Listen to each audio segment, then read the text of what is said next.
Hello mga tropa pips! It's been a while since I made a video. It's because I am busy working at home. Still a quarantine day here in the Gupan City. And there's a friend of mine on Facebook who is currently selling fried itik. There are two kinds of ducks here in Philippines. One's the white one, which weighs 3 to 5 kilos when they grow up, and the other one is we call Itik, which is specially raised for their eggs, and their eggs will be made for balut and salted egg. And my friend on Facebook is selling fried Itik, deep fried, and which he boils it first for an hour or two until it's tender, then he fried it. He boiled it with special spices, his own mixture of spices, and that we will try it later.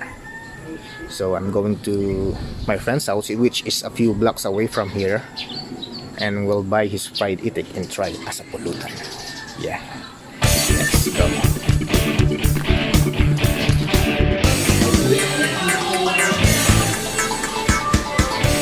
Ayos up. Matrabaho. Ato yan, nilinisan nyo. May kiyan, si kailangan ngaliwa abilay kanto. Na-dress na. Pero may laman loob pa eh. Oo. Itik, ha? Yung budget. Yan dyan balon luto ay. Oo, bagong luto. Ay, asi rin eh. Pili ka lang. Tututut. Dami sang ka. Ito ah. Hindi mama. Pare-pare.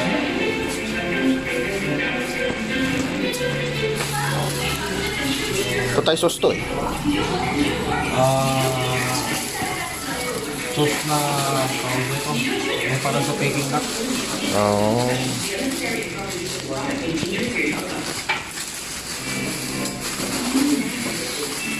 Homemade fried. Parang to English to ya. Alam. Ooh. Pulutan lang. Pulutan. Hindi pa siya. Nga pulap. Kada simbalabalan siya. Wala mo sa trabaho. Ay, Ang full center na eh. Jad abong balat. Home base. Serti ang kulante. Nagala kong jad Makati su office. Diyan kamilat abong. Napirdi lang misaan nyo. Pantatalan dahil.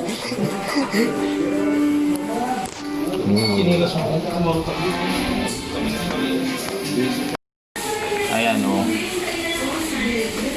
Fried itik. Pulutan natin mamaya. Luto ni katropang Antoine. Guys na.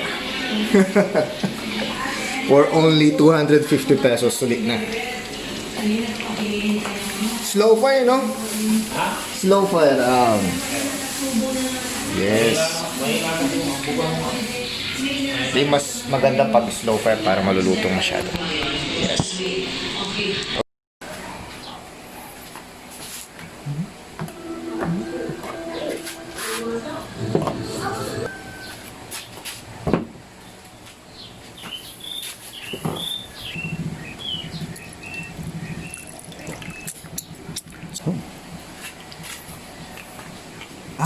Yan na ho. Isa na natin. Nakabili na tayo ng fried itik. Ito pare Antoine.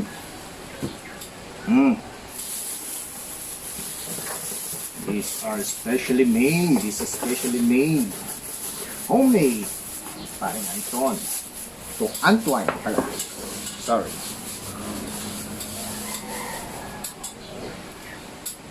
See. Wow. Look at that. Mainit-init pa. Pato. Oy. Wow. Mmm, crispy.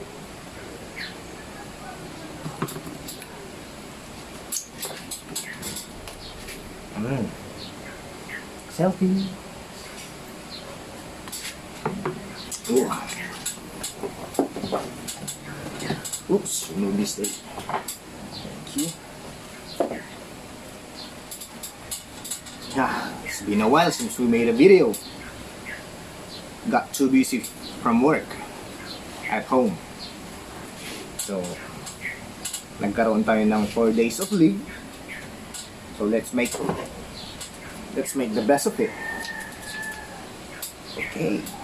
So, let's see what kind of sauce is this. And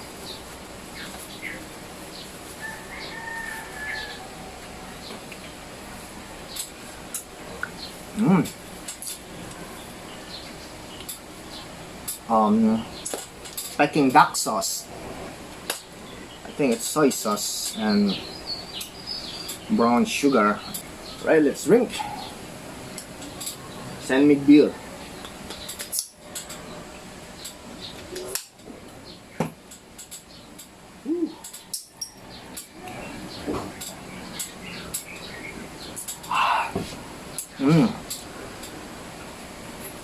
Let's cut the head first.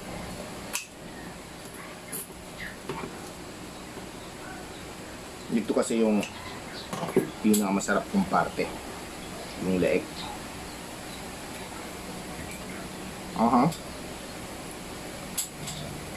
Supang pinakurat tayo.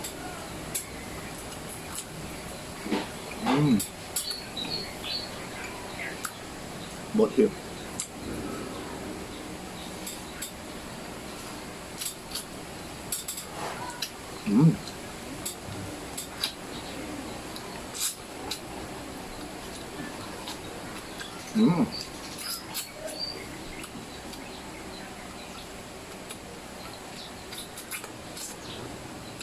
Wow, it's very soft, tender, and juicy. Hey, you want one? Wanna try some duck?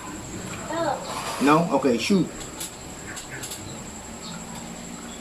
What? This will be our dinner tonight.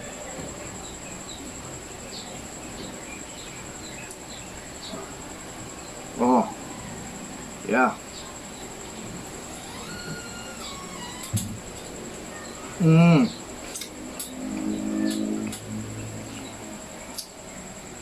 Wow, it's so flaky.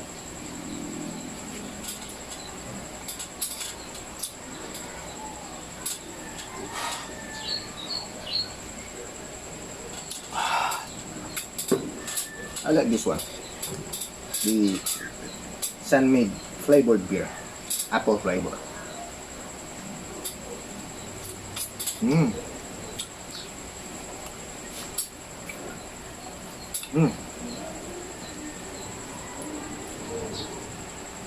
Ooh, this one, keep it here.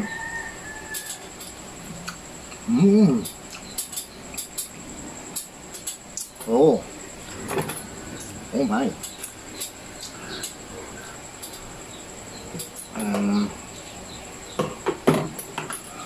Let's try the leg. Haha, look at that. Ayos.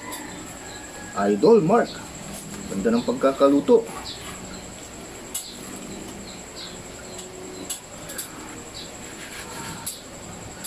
Our katropa cooked this. First he boiled the duck for about 2 to 3 hours, I think, and put some spices on it. His own mixture of spices. And then he deep fry it. It's very good. Look at this. Look how juicy it is. And the skin is crispy, juicy.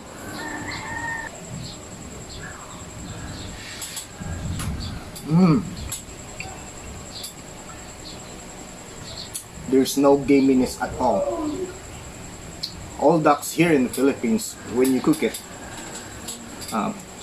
it has some kind of smell, a gaminess smell in the taste. There's an aftertaste of gaminess, but this one is perfect. So pinapura. So there's a lot of flies here.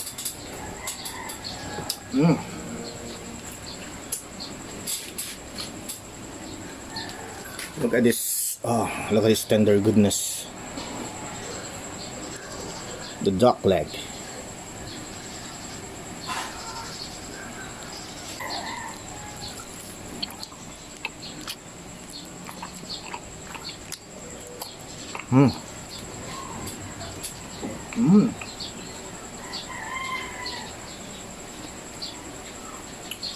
Ooh, very good.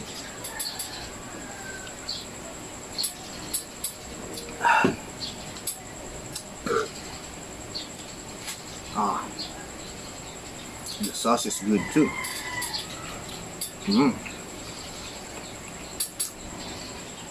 But you know what? The best of this?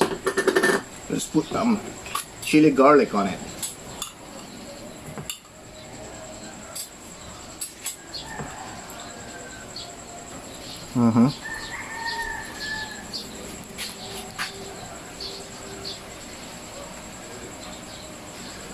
Yeah.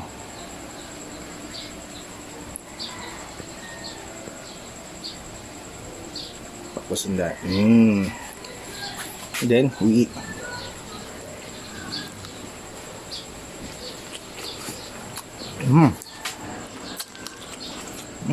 Spices got into me.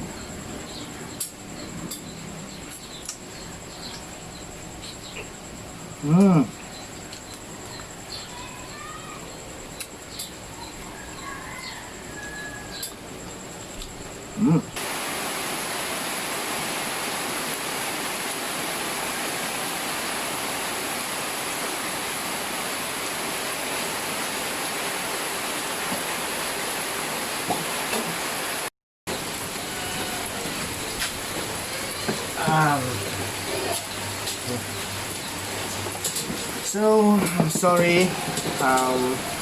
Ubus na natin yung beer natin. Pinatay ko muna sa gate yung pagre-record na cut off because it started to rain. I have to get all of my laundries outside, hanging outside, or else there will be no clothes for me this weekend if it got wet. So the cats. You guess what? The cat is here. Yeah, he took away a piece of the duck. Luckily, only took the leg.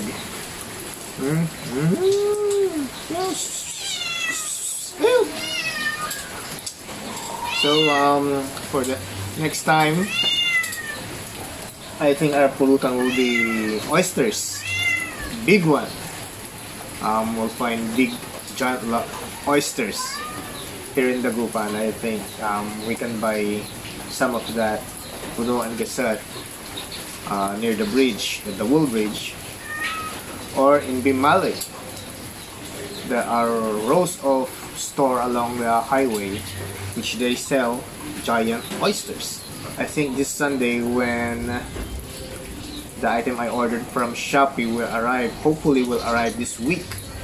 Before Sunday, we'll have a pool party for the kids and for my cousins, and we'll be having budol fight, a mixture of seafoods, vegetables, hot dogs, meat, barbecue, this coming Sunday, and we will make a video about that. But if the item that I ordered in Shopee does not arrive within this week, I think I will be canceling it to next week. So once again, thank you for watching. We have no more beer. Oh, this is good. Send me gapo. Nothing but bones. And the damn cat stole a pulutan.